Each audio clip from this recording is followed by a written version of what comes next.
All right, the new WBC 140-pound champion Regis Prograis.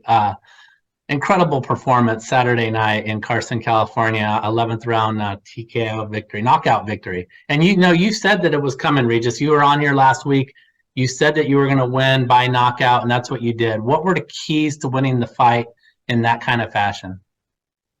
Um, I guess sticking to the script, sticking to the game plan, and being confident. Listen, in this fight, this was one of the most fun fights I ever had. Basically, like I don't know if you watched the ring walk, but when I walked to the ring, I didn't have the mask on no more. I lost the mask, but when I walked to the ring, the people started yelling and they was cheering. They had some people cheering, they had most people booing. But when I walked to the ring, I was smiling, and that's what I felt like doing at the time. I felt good. I was just happy. I was happy fighting. And I went out there and I just had fun. That's what everybody was telling me.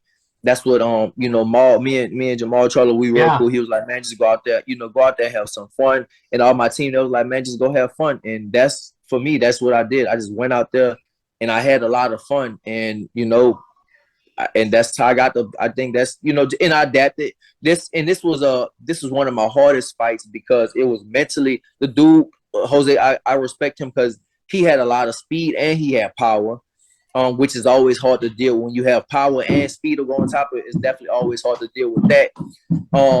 But it was mentally exhausting too because I had to keep switching. It was like I had to keep doing different things. Some things I'll do and he would catch on to what I'm doing, and it was like a chess match. So he'll catch on to what I'm doing. I had to switch it up. were the early rounds particularly key? What did you learn in those early rounds that sort of like put things in motion for the rest of the fight? Well, let me turn these lights on. Well, at first, I came out there. My coach was like, box. That was the main thing. He said, just go out there and box and do what you got to do on the boxing scene. Just keep boxing and boxing. And so, that's kind of what I was doing. I was boxing. Then after that, then I got my rhythm. I got my head moving and stuff like that. And then he started catching on to that. And so I had to just keep changing. And that's kind of what I had to do. Had to keep changing. And in the first round, I don't know if y'all can tell, but in the first round, he hit me with a hard body shot, a left hand body shot, and it hurt. So that's when I knew, all right, I have to be aware of that left hand because I know he has power in the left hand. Of course, we all know he has power in that left hand. So I had to really be wary of, watching and not get hit with that clean. But one thing I did do, one thing I prepared for 12 hard rounds.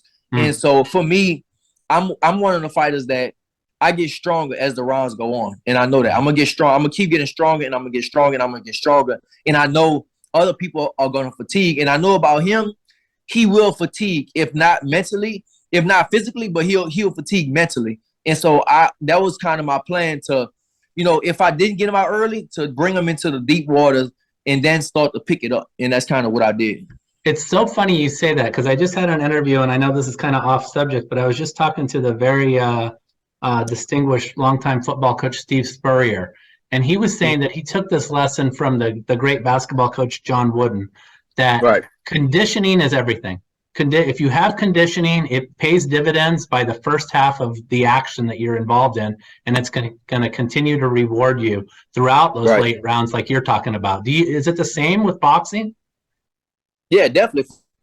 For sure. I mean, because listen, boxing, it's a sport. I mean, it's no breaks. You get those little 1 minute breaks and stuff like that, but you got to keep going back, and you have to be in like supreme condition. And like I said, in boxing, not only physically but mentally, you have to be conditioned also. So Yeah.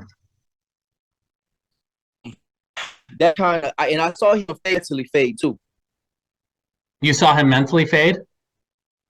Yeah, I was watching him mentally fade, because it was like some things I was doing and he was sharp early on, and then after that he wasn't as sharp. He started to fade a little bit. So I started picking up on those little notes and stuff, and then I was like, all right, now I can do this, and now I can do this, and maybe I can go ahead and try this thing. And that's kind of, I think that was some keys to victory. Talk me to the how the finish went down. So the finish, same thing like I just spoke on. He was meant, like, what I want to do is I want to catch him with that quick 1-2. That's what I was Yeah. that's what I was gonna hit him with, because in training it worked. It was working a lot in training, and so I wanted to hit him with the quick 1-2, and it just wasn't getting there. Like I was hitting him with a lot of jabs, and he was taking the jabs, but the 1-2 wasn't really there. And sometimes I'll maybe hit him with some left hands, but he was watching that left hand. Same thing I was doing with him. I was watching his left hand. He was watching my left hand. So once he started breaking down mentally, that's when I hit him with the quick 1-2. And once the quick 1-2 hit him, and then after that, he got dazed, and that was it. Then I'm like, I know once somebody hurt, I'm like a shark in the water. If I smell blood, then I'm going to eat. Not everyone is like that. As strange as that sounds in boxing, not everyone has that gift. I mean, we can think of like Terrence Crawford has that, right? But what is it? Right, it's like a special skill to really say, I do have the commitment. I saw many Manny Pacquiao fights where I question, does he have that? And he's an outstanding fighter. But going for that finish and going for that kill, where does that come from? What is that all about? Oh, man, really? It's just something I guess that's something you're born with, man. And that's something you're born with. I don't even know if you can really. I mean, obviously you can work on anything in the gym, but that's something that you just born with. When you see somebody hurt, it's just like, go get them. You just gotta go get them, and then the fight could be over. And for me, a lot of my fights happen like that. If I see him hurt, I go get him, and then next thing you know, the fight is over. Those gloves are really small. Those gloves, when you get hit with those gloves, they hurt. So if you get somebody in trouble, go ahead and try to get them out. Hit them as much and fast as you can, because the fight might be over. We talked about it last week too, but what was it like for you to get that belt back after the long wait of not having it? It just feels super good, man, to be a champion again. That's it, because sometimes you don't even know if you will ever get the shot again. I could have, for me, and I told people in the press conferences, like, listen, like I can get up here and cry and be emotional, but I believed in myself. I knew this was going to happen. Nobody else knew it. Like, of course, I have coaches, my family, my wife, my kids, they believe in me, right? But nobody believes in me like me. Nobody on this planet believes in me like I believe in myself. I knew I was gonna get that belt again. Like I'm gonna say you, like, you're gonna see, I'm gonna be posting in the next couple of days. I was writing things 2 years ago. I was writing stuff a few months ago. Like, I'm gonna be a champion again. All it is for me, is take the opportunity. I don't care at 140. I don't care who I fight. Like, literally, you could put me in front of anybody in the world at this weight in front of me, and I'm gonna beat them. So it doesn't matter who I fight. It's only about getting the opportunity, and I got the opportunity, and now I'm a champion again.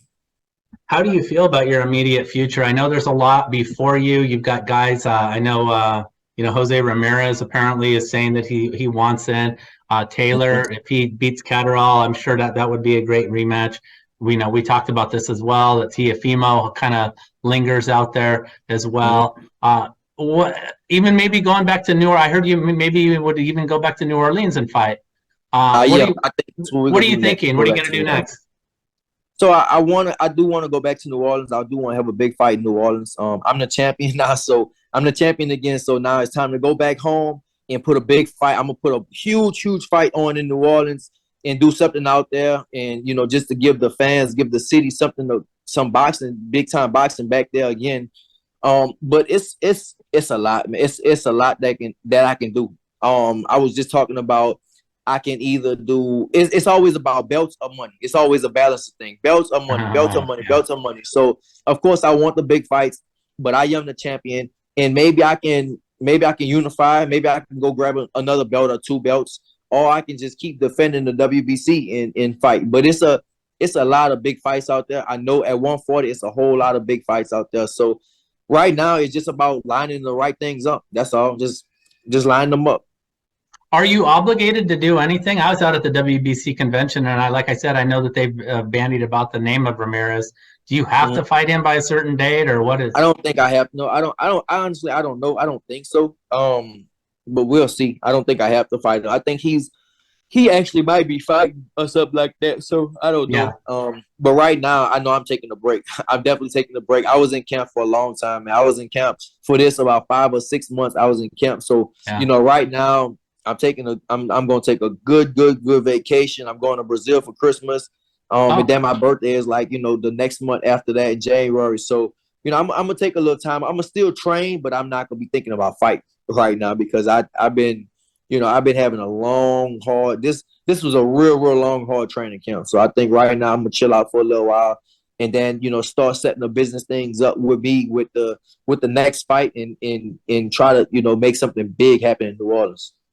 Now that you've got this belt, you can't do anything crazy. You just need to lay on the beach and have like a margarita or something like That's that. not me, man. Listen, I don't drink. I don't drink, so I don't like. Okay. That's not my. I don't drink. I don't do smoke or nothing like that. So I'm definitely every time I go to the beach, I go to the water. I go in the water. I go deep down in the water. That's what I do. That's how I am. Are you jumping off the cliff again with the paragliding or whatever? Oh, I'm doing everything in Brazil. Yeah, I can't wait to go back. I couldn't. I haven't been to Brazil in a few years now. So this is gonna be for Christmas too. So Christmas out there, our wintertime is their summertime. So it's gonna be gorgeous out there right now. So yeah, I'm gonna have a lot of fun out there this time.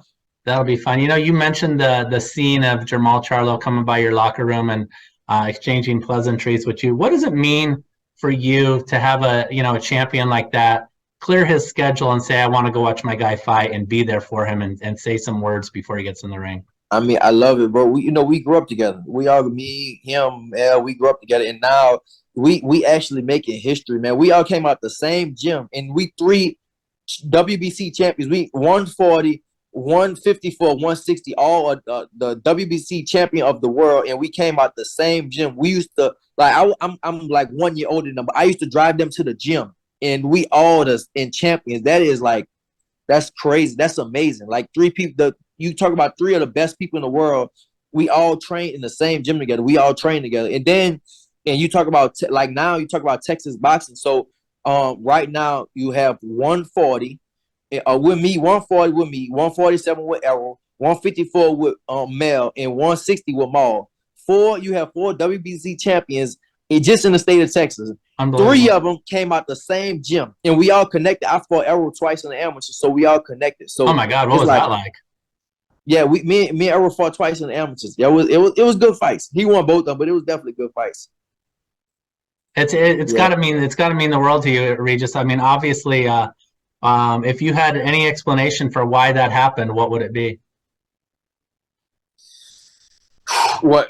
Man, I don't know. God, you definitely have to credit God to everything, But it's just persistent, man. You gotta be persistent and consistent. Two words you have to say with that, because it's just like we was, and I was telling people when we came up, nobody looked at us like that. It was like we was like the bottom of the barrel. Me, Maul, and Mel, we wasn't like the top guys in the gym. And now, we stuck with it so long. This was years ago. Everybody, I know a lot of people, all the fans and stuff, they can look at it as, and say maybe it's an overnight success, but no, this has been years down the line. You talking about years of just dedicating yourself to one thing and just working so hard at one thing. And this is years and years and years and years down the line. We was doing it since we was like teenagers. And we wasn't even, like I said, we wasn't the people they was looking at in the gym to become successful like that. They had a bunch of people, had a bunch of other guys that were supposed to make it way bigger than we made it. And like you have the 3 of the people that wasn't even really supposed to make it, and they made it. So it's crazy how things like the tide turns like that, because it really is just unbelievable. I think they'll make movies about us one day. They're gonna make books about us one day. Please. Because we really are making history. Like you got 3 of the like we used to go to high school parties and have the same girls and all that stuff. Oh my and gosh, now we 3 of the 3 world champions. We came out the same gym. These dudes used to sleep at my house. I used to sleep at their house. I'm cool with their dad. I'm cool with their mama. They cool with my mama, my daddy. Like, it's just like we really like family, and all 3 of us are the best in the world at what we do. That is amazing. I love it, and there's so many big fights for all 3 of you, that are ahead. You got Jermell is now being talked about with Terrence Crawford. Jamal, hopefully he gets that shot with Canelo. And you, the world is your oyster. It's amazing. You know what it is? It's the power of the chip on the shoulder, right, Regis? It has to be. It definitely has to be, because we all of us definitely have chips on our shoulder for sure. Yeah, all of us definitely have, like, you know, they're a little more rowdy than I am. You know, Marl and Mel, they gonna talk and they gonna get into it with people and stuff. Big You know, time. me, I'm a little more calm, but when it comes to the fight, I definitely have a chip on my shoulder. But they have a chip on their shoulder with everybody. So I think that's the, you know, that's the difference with me and them. But it definitely is, man. It's the power of the chip on your shoulder for sure. Awesome. Regis, congratulations again. Outstanding job.